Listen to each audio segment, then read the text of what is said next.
Sir, if she stays here, everyone in this room is about to learn who she really is. The words cut through the ballroom like a match in a silent house. Every head turned toward the small black girl standing near the flower arch, her braids neat, her hands steady, her chin lifted like she had every right to be there. She was only 9, but she did not look scared. She looked certain. Across the room, billionaire Nathan Hale stopped mid-conversation.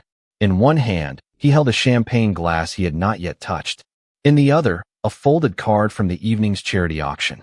He had come early, planning to make a brief appearance before heading home to his daughter.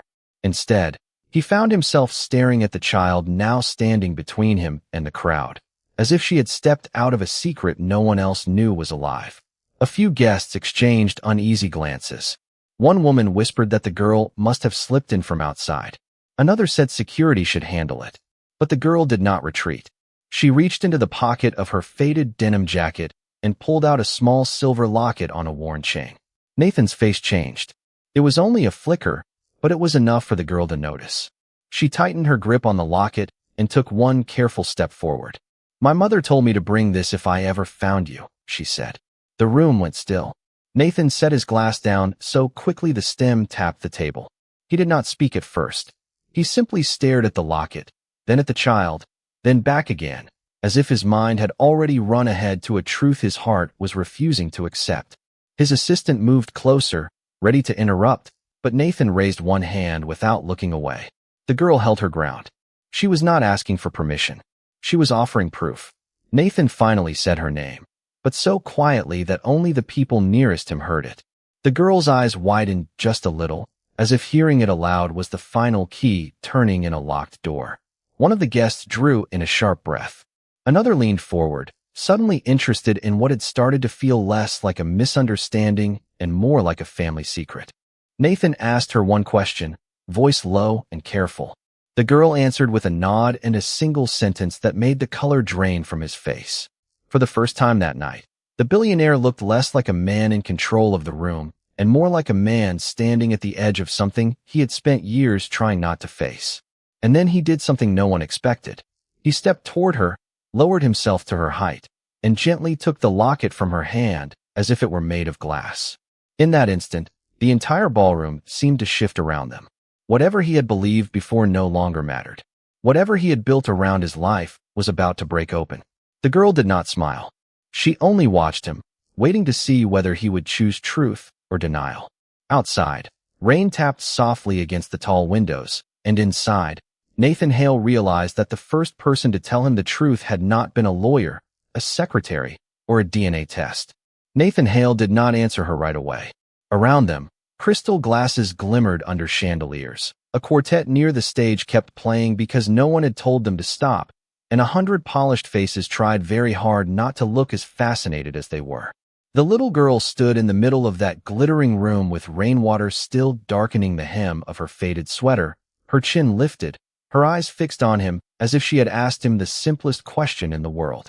He had spent his adult life making decisions in seconds, cutting losses before they could touch him, reading weakness before anyone else saw it. Yet this child had placed something in his hands that money could not sort, silence could not bury, and pride could not dismiss. Then, instead of reaching for her, he made a different choice.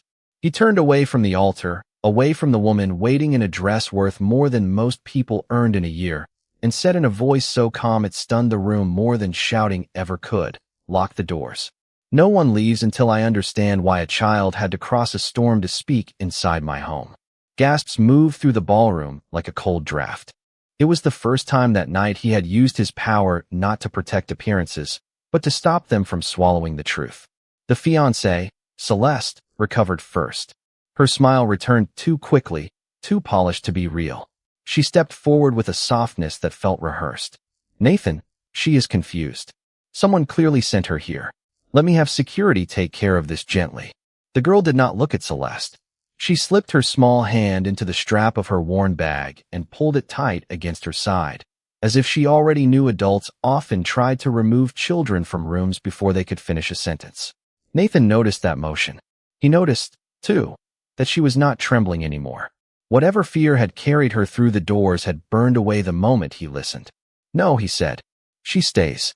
That changed the balance in the room more than any accusation could have. Celeste's composure flickered.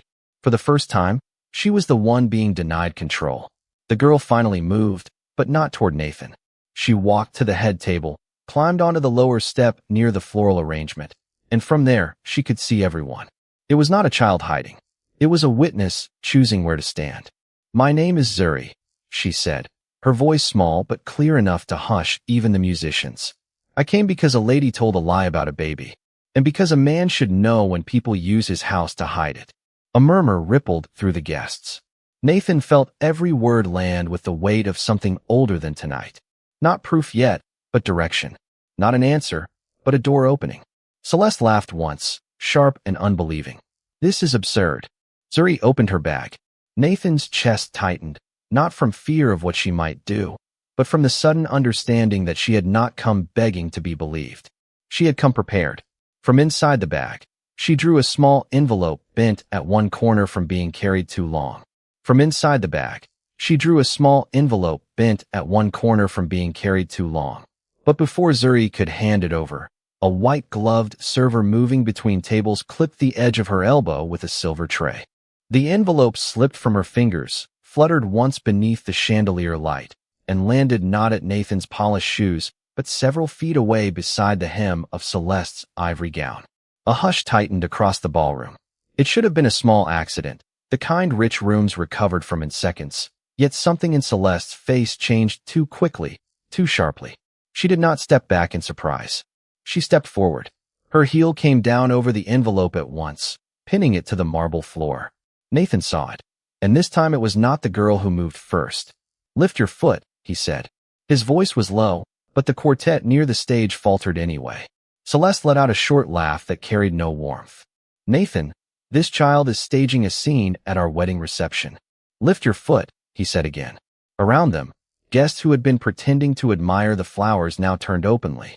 Phones remained lowered for the moment, but attention had become its own kind of pressure, bright and inescapable. Celeste did not obey immediately. She looked down at Zuri instead, as if the girl were something tracked in from the rain. "Who sent you?" she asked. Zuri did not answer her. She kept her eyes on Nathan. "If she opens it first," she said quietly, "you will never know what was inside." That landed harder than shouting could have. Nathan crossed the distance himself. When he knelt, the room seemed to register the motion before it understood it. Men like Nathan Hale were used to being approached. They were not known for lowering themselves to the floor in front of a child. Celeste shifted her heel at last, but not before the corner of the envelope had been pressed into a damp gray mark on the marble. Nathan picked it up carefully. The paper was thin, old, and warmer than it should have been from being trapped under her shoe. On the front, in faded blue ink and a hand that had trembled while writing, were 3 words, "For Nathan only." Something inside him went still. He knew that handwriting. Not perfectly. Not enough to place every letter without doubt. But enough. Enough to drag 20 years across one breath. Celeste saw the recognition before he spoke, and that was the true turn in the room. Her posture changed from offended fiancé to guarded stranger. "You are not seriously entertaining this," she said, and for the first time there was a crack under the polish. Nathan did not look at her. He slid one finger beneath the unsealed flap. Inside lay a folded note and a hospital wristband, the plastic yellowed slightly with age. Not a photograph. Not money. Not anything theatrical. Just a newborn identification band with a mother's last name written in black marker, Brooks. The sight of it struck him with a force that had nothing to do with volume. He knew that name. He had not heard it spoken in years. Yet there it was, plain as daylight, resting in his palm, while the ballroom watched him stop being certain of his own life. Zuri took one careful step closer. But Nathan moved first. The motion was so abrupt that the chair behind him scraped across the ballroom floor, and the quartet finally faltered into silence. Every face in the room turned fully now. He did not look at his fiancée. He did not look at the board members gathered near the head table. He looked only at the narrow hospital band lying across his palm, as if it might vanish if he blinked. Then he closed his fingers around it and lifted his head. "Who let this child get stopped at the door?" he asked, and his voice carried farther than a shout because it had gone flat with control. No one answered. A man from event security stepped forward at once, eager and pale, but Nathan raised one hand without even facing him. Not another step. The guard froze. It was the first command Nathan had given all night that sounded less like authority and more like self-defense. The room felt it. So did his fiancée, Celeste, whose smile had already thinned into something brittle. She started toward him with a soft, practiced concern. "Nathan, honey, she is obviously confused. Give that to me, and let us handle this quietly." He turned to her then, and something in his expression made her stop a full 3 feet away. It was not rage. Rage would have been easier for her. What she met instead was recognition beginning to rearrange his memory in real time. Quietly, he said, "You just heard her." He opened his hand again and stared at the inked name on the band. Brooks. For a second, the years between the ballroom and a county hospital corridor disappeared. He saw a young woman with tired eyes and stubborn dignity refusing his money because she said she was not asking for rescue. He heard himself promising to come back after a meeting in Chicago. He remembered landing to 6 voicemails, then one final message cut off halfway through by static and rain.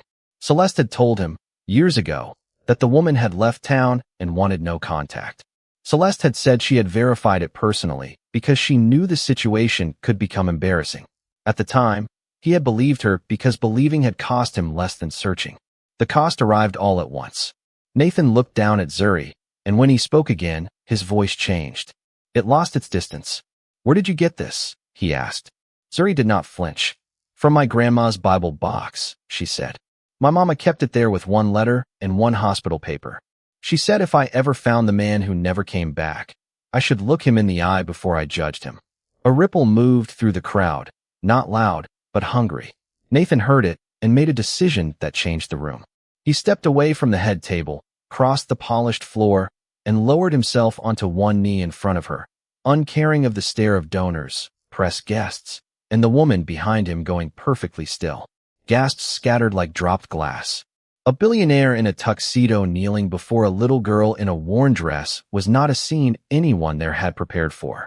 "Then look," he said quietly. "I am here now." For the first time that night, Zuri's composure trembled. But she did not step back.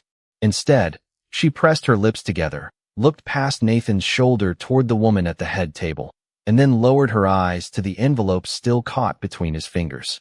The room had gone so quiet that even the soft rattle of ice in someone's glass seemed too loud. Nathan noticed the change in her face before he understood it. She was not afraid of him. She was afraid of what would happen if she said the next part out loud. That realization landed harder than any accusation could have. He turned the envelope over. On the front, in a hand he knew with painful certainty, was his name. Not Mr. Hale. Not Nathan Hale for publicity or business. Just Nathan. Years fell away in an instant. He remembered a church parking lot in Baltimore after summer rain. He remembered a young woman laughing at him for ruining expensive shoes in a puddle.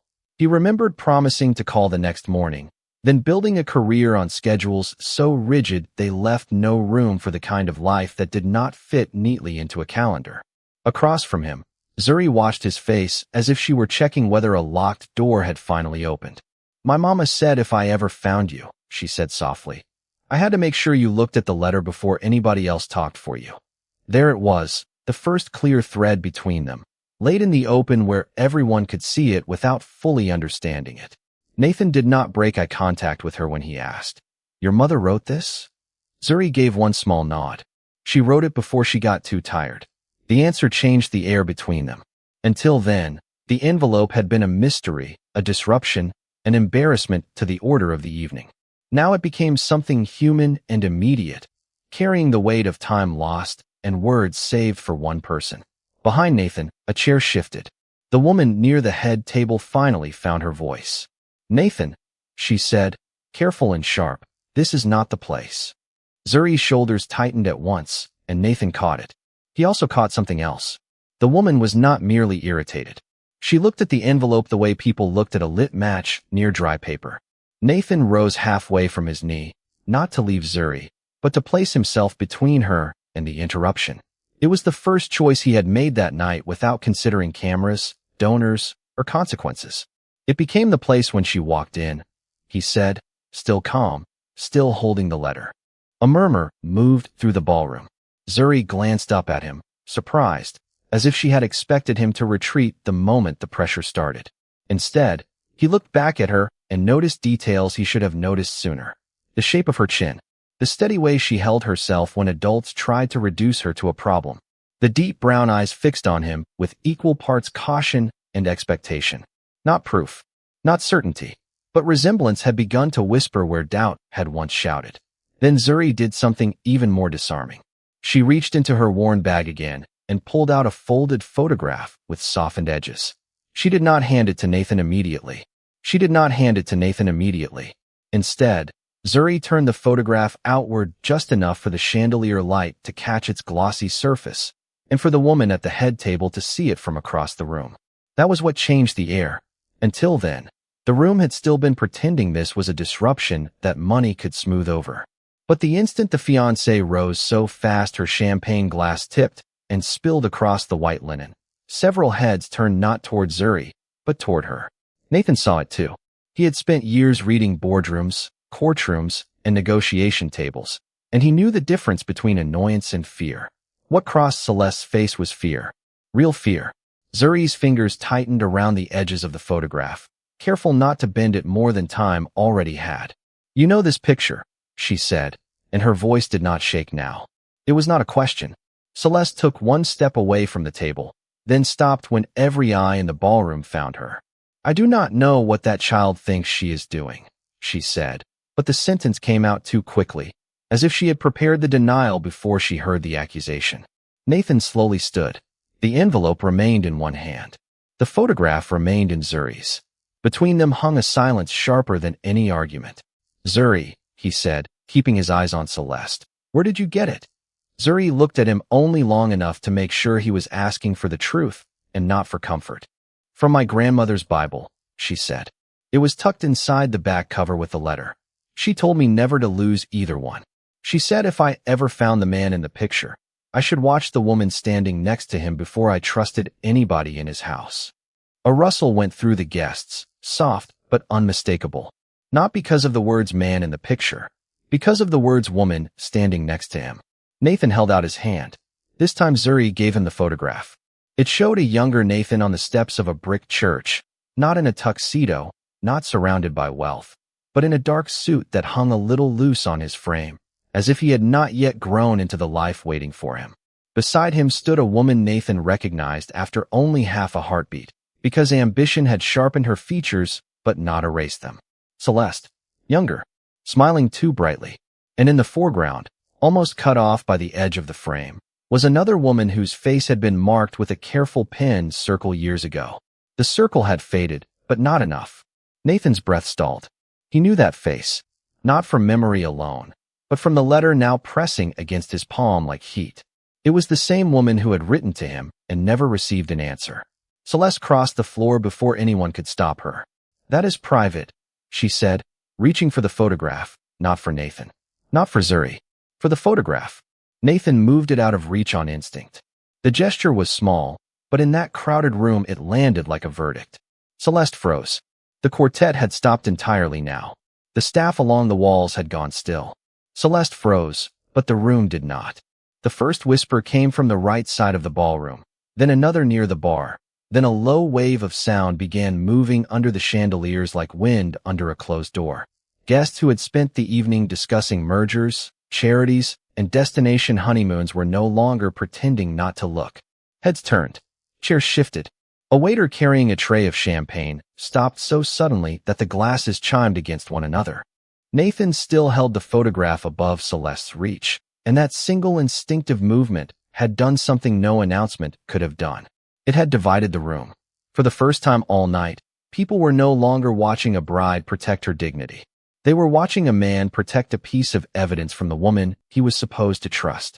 Celeste saw it happen in real time, and her face changed with the terrible precision of someone who understood social gravity. "Give me that," she said, more sharply now, forgetting softness, forgetting performance. The wedding planner near the floral arch took one uncertain step forward, then stopped when Nathan did not move. Zuri did not speak. She had already done enough. The next turn belonged to someone else. At the back of the room, An older woman in a silver dress set down her clutch and rose from her chair with the careful stiffness of age and outrage. She had been seated among Celeste's side of the guest list, near the family friends and board members, mostly silent until now. "No," she said, and her voice carried farther than anyone expected. "Do not ask him for it. Ask her why she knows that picture." The whispering died at once. Celeste turned so fast that the beaded sleeve of her gown brushed a candle arrangement and made the flame flutter. "Aunt Vivian," she said, and there was warning in it. But Aunt Vivian was already moving, not quickly, but with the kind of purpose no one interrupts. She crossed the polished floor and stopped several feet from Nathan, her gaze fixed not on him but on the photograph in his hand. "I know that porch," she said. "I know that dress. I know the woman holding that baby." Nathan said nothing. His silence pulled every eye tighter. Aunt Vivian looked at Zuri then, really looked at her, at the braids, the frayed strap of the worn bag, the determined chin that had carried her this far into a room that had not been built for children like her. Whatever the older woman saw there made her mouth tremble before she mastered it. "Celeste told us that woman was dangerous," Aunt Vivian said. "She said letters had been sent for money. She said the child in those stories could not possibly be connected to this family." The words landed harder than shouting, not because they were louder, but because they were specific. A murmur swept through the tables again, uglier this time, threaded with recognition. Nathan's hand tightened around the edge of the photograph. A question he had been carrying for years without shape had just been given one. Across from him, Celeste took a step back, then another, as if distance might restore control. It did not, because now people were not merely staring. They were remembering. They were remembering. And Celeste understood that before Nathan did. That was why she moved first. Not toward him, and not toward Zuri. She turned toward the wedding planner standing near the floral arch, and said, in a voice sharpened by panic disguised as authority, "This event is over. Clear the room." It was the first direct command anyone had given all night, and for one dangerous second, habit almost made people obey. Chairs shifted. A server near the champagne tower looked toward the exit. The musicians began gathering their instruments. Celeste seized that tiny current of motion as if she could ride it back into control. "Whatever this is," she said louder, forcing a laugh that did not land. "It has nothing to do with tonight." But the sentence failed before it reached the far tables, because an older woman near the front stood up so abruptly that her napkin fell to the floor. "It has everything to do with tonight," she said. Her voice trembled, but it carried. Nathan turned. Several heads followed his. The woman was not family, not staff, not press. She was one of Celeste's invited benefactors, silver-haired and straight-backed, with the kind of face people trusted at charity boards and hospital galas. She looked at Zuri first, then at the photograph in Nathan's hand, and something like shame crossed her features. "I know that picture," she said. The room changed again, not with noise this time, but with direction. Celeste's smile vanished. "Margaret," she said tightly, "sit down." Margaret did not. "I was at the St. Agnes Youth Benefit 7 years ago," she said. Celeste brought a child on stage for the donor appeal. She said the girl's mother had passed, and that she had been helping with expenses. Zuri's fingers tightened around the strap of her worn bag, but she said nothing. Nathan looked from Margaret to Celeste with a stillness that had become more frightening than anger. "Keep talking," he said. Celeste stepped forward at last. "This is absurd." She was one of dozens of children at that program. "No," Margaret said, and now her composure cracked. She was not, because after the speech, I watched your assistant hand the mother an envelope in the hallway and tell her she needed to stop contacting your office. A stunned silence followed. It was not proof yet. It was worse. It was pattern. Nathan's gaze dropped slowly to the bent envelope Zuri had carried into the ballroom. The same size, the same cream paper stock, the same gold border that matched the stationery stacked in his own study at home. He held out his hand, not to Celeste, but to Zuri. This time, he did not ask for the photograph. He asked for the letter. Zuri looked at him for a long moment, as if measuring whether he wanted the truth or only something that would hurt less. Then she placed the envelope in his palm. It looked painfully small there. Celeste took one quick step toward him. "Nathan, do not do this here." He did not even glance at her. Around them, no one moved. Even the staff at the doors had stopped pretending to leave. The pressure in the room had become unbearable, not because anyone shouted, but because everyone understood that whatever was inside that envelope had survived years, fear, and distance to arrive in his hand tonight. Nathan opened the envelope with a care so controlled it looked painful. The paper inside had been folded more than once, then smoothed flat again and again by small hands that had carried it too long. For a second, he only stared at the handwriting. Then something in his face gave way. Not loudly, not dramatically, just enough for the people closest to him to see a man lose the protection of certainty. His shoulders, which had held the whole room at a distance all evening, seemed to forget how. He lifted the page closer to the light from the chandelier, and when he began to read, the color drained from his expression so completely that even Celeste stopped trying to reach for him. Zuri did not move. She watched him the way children sometimes watch storms through glass, knowing something powerful has already arrived and can no longer be sent away. Nathan read the first lines once. Then again. His mouth parted, but no words came. The letter was not legal language, not an accusation, not a demand. It was simple. A date, a hospital name, a woman's signature he clearly recognized before the rest of the room understood why. Then one line, near the middle, made his hand begin to shake. He lowered the page and looked at Zuri with the stunned, almost frightened focus of a man seeing the past stand up in front of him wearing a child's face. "Where did you get this?" he asked, and the question was not cold this time. It was raw. Zuri swallowed, and for the first time all night, the effort of being brave showed in her voice. "My grandmother kept it in her Bible," she said. "She told me not to bring it unless I had no other choice." The room seemed to draw in one collective breath. Celeste found hers first. "Nathan," she said, softer now, but urgent, "you do not know what that is. You do not know who has coached her." It was the wrong thing to say. Nathan turned toward her at last, and what changed the room was not anger. It was recognition. He held up the letter with one hand and the folded photograph with the other, as if the pieces had locked together too perfectly to deny. "I know Eleanor's handwriting," he said. The name landed like a stone in still water. Several older guests looked at each other immediately. One woman, near the back, covered her mouth. Celeste's composure broke for the first time. "Eleanor is dead," she said.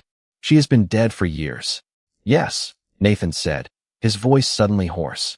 "And according to this, she died after writing to tell me a child had been taken away before I was ever told she existed." Silence followed, but it was no longer the silence of curiosity. It had become judgment, memory, consequence. Nathan looked back at Zuri, and this time he was not searching for resemblance alone. He was searching for the years between what should have happened and what did. "Who brought you here?" he asked. Zuri's fingers tightened around the strap of her bag. Her eyes flicked, not to the doors, not to the crowd, but toward the left side of the ballroom, where the family table stood under white roses and candlelight. Nathan followed her gaze. So did everyone else. Nathan followed Zuri's gaze to the family table, and what he saw there did not look dramatic at first. It looked polished, proper, expensive, untouched by panic. White roses climbed around silver candle holders. Crystal glasses caught the chandelier light. His mother, Evelyn Ward, sat perfectly still in a pale satin gown, one hand resting beside a small ivory clutch as if she had been waiting for the room to look at her. That stillness was what changed everything. Everyone else had turned toward the child. Evelyn had already been watching the child. Zuri swallowed hard, then took one step closer to Nathan instead of back toward the crowd. That one movement shifted the balance in the room. She was done hiding who had brought her there. Nathan felt it before she spoke. The question was no longer whether the girl knew something. The question was how long his own family had known more than he did. "She told me not to say your name too loud," Zuri said, her voice small but clear enough to carry through the ballroom. "She said if I stayed quiet, I could see the lady in the picture." A murmur moved through the guests like wind through dry leaves. Nathan did not look away from his mother. "What picture?" he asked. Zuri slowly pulled her old canvas bag around to her front, opened the worn zipper, and reached inside with both hands as if the thing she carried mattered more than the people staring at her. She took out a folded sheet of paper, creased so many times it looked soft at the edges, and held it up toward him. "This one." Nathan took it carefully. The paper had once been part of a magazine spread, now cut down and folded into a square. When he opened it, his breath caught. It was an old society feature from almost a decade earlier. There was a photo of him standing beside a young woman in a blue dress, both of them laughing at something outside the frame. Celeste. Under the photograph, a headline mentioned his family's spring charity gala and the engagement rumors that had surrounded him back then. Someone had circled Celeste's face in blue ink. On the back, in handwriting Nathan knew at once, there were 4 words. If anything happens, go. Nathan's fingers tightened on the page. Celeste had written that. He would have known that handwriting in the dark. A deep pressure rose in his chest, not loud, not wild, just heavy enough to make the room feel smaller. Where did you get this? He asked. Zuri looked at him, then at Evelyn again, and for the first time Nathan understood that the girl was not choosing between adults. She was choosing whether to risk the only thread she had left to the truth. My mama kept it in her Bible, she said. She said if we ever ran out of places to go, I had to find this family. She said one person there used to be good. The sentence landed harder than an accusation. Used to be good. Several guests shifted uncomfortably. Somewhere near the dance floor, a chair scraped against marble. Nathan heard nothing but the blood rushing in his ears. He turned the paper over once more, staring at Celeste's writing, then lifted his eyes to his mother. Evelyn rose slowly, as if standing could restore her authority. Evelyn's silk gown whispered against the marble as she came to her feet, chin lifted, one jeweled hand resting on the back of her chair like a queen reclaiming her court. For one suspended second, the room seemed willing to let her do it. The guests waited for the practiced smile, the polished explanation, the elegant lie that would smooth over the child's words and return the night to champagne and applause. But Nathan did not look at the crowd. He looked at Kiera. The little girl stood near the edge of the dance floor with Celeste's folded paper still in her hand and her worn teddy bear tucked beneath her arm, her shoulders small but unbowed. She had already done the dangerous thing by speaking. Now he understood the more dangerous truth. If he let his mother control the next 10 seconds, Celeste's voice would be buried a second time. Nathan took one step forward and, without raising his voice, said, "No one leaves." The command cut through the ballroom more cleanly than a shout. Phones lowered. Glasses stopped halfway to lips. Evelyn's expression flickered, not with guilt yet, but with irritation that felt older than the evening, older even than Celeste. "Nathan," she said softly, warning him the way only a parent who had long confused authority with love could. "This is not the place." "It became the place when Celeste had to ask a child to bring me to this family," he replied. A murmur moved through the guests like wind through dry leaves. Kiera looked up at him then, surprised, because until that moment he had been the one catching up, the one reacting, the one trying to understand. Now he was choosing. He extended his hand toward her, not to take the paper back, but to ask for trust. After a beat, she crossed the marble and placed her free hand in his. The sight of the billionaire heir standing in the center of his own engagement party holding hands with a black girl in thrift store shoes shifted the room in a way money could not control. "Tell me what she meant," he said, lowering himself enough to meet Kiera at eye level. He was no longer asking as a patron, or a stranger, or a man trying to quiet an awkward scene. He was asking as a son who suspected his life had been arranged around a theft he had never known to name. Kiera swallowed, then looked past him, directly at Evelyn. "Miss Celeste said somebody in this house made her disappear before you could choose her," she said. A sharp breath escaped from somewhere near the dessert table. Evelyn's fingers tightened around the chair. "That is an outrageous interpretation from a child who does not understand adult matters," she said. And this time the room heard the crack beneath her control. Nathan rose slowly, still keeping Kiera beside him. "Then help me understand," he said. "Because I remember the week Celeste vanished. I remember being told she left without a word. I remember every letter I sent coming back unanswered. And now a little girl I have never met walks into my engagement party carrying a note in her handwriting, saying one person here used to be good." He let the words settle, not for drama, but because for the first time he could feel the shape of his own past changing under his feet. No one moved at first. The music had already been cut, but now even the soft clink of glasses seemed to disappear into the high ceiling of the ballroom. Naomi stood beside Elias with both hands wrapped around the strap of her faded little bag, her chin lifted even though her shoulders had gone tight. She had done what she came to do. The note was no longer hidden. The name Celeste was no longer floating around the room like a rumor. It had landed, across from them, Vanessa kept her smile for 1 second too long, and that was all it took for the room to understand that the polished version of the evening had cracked. She let out a short breath and stepped forward as if she could still control the shape of what happened next. She said Celeste had been unstable, overwhelmed, young, confused.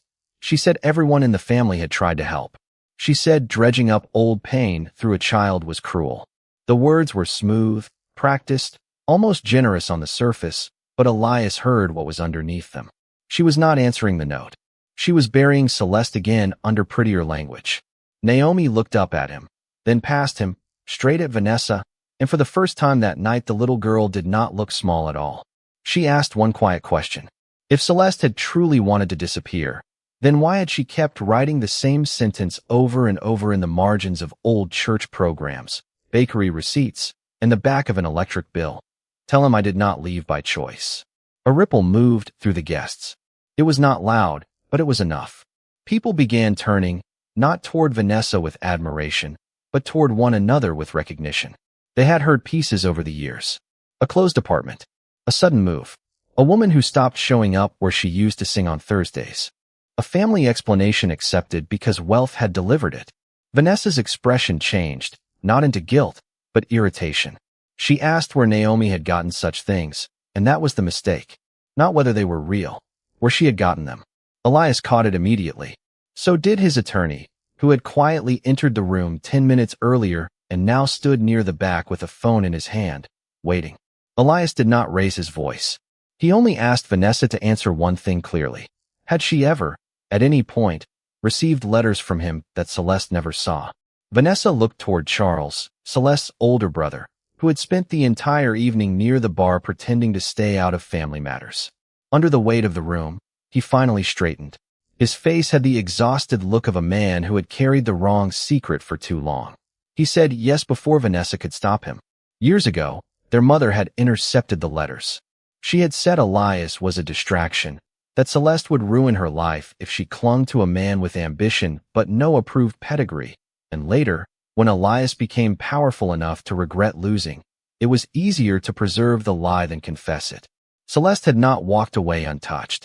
She had been cornered into silence, cut off, moved, and told that Elias had stopped writing. Naomi did not speak then. She did not need to. Naomi did not speak then, but silence had become impossible for everyone else. The room held that confession like a cracked bell still trembling after the strike. Elias stood near the long dining table with one hand pressed flat against its polished edge, as if the wood were the only solid thing left in his world. Across from him, Celeste looked smaller than she had a minute before, not because she had moved, but because the truth had restored the size of what had been taken from her. Years. Choice. Trust. The old letters were no longer paper. They were evidence of a life bent out of shape by someone else's decision. Miss Hargrove tried to recover first. She lifted her chin, reached for the practiced calm that had carried her through boardrooms and charity galas, and said that she had done what any mother would do to protect her daughter's future. But this time the words did not command the room. They exposed her. Celeste let out a breath that shook at the edges and asked one question, soft enough that everyone had to lean into it. She asked whether her future had ever belonged to her at all. Miss Hargrove opened her mouth, but no answer arrived.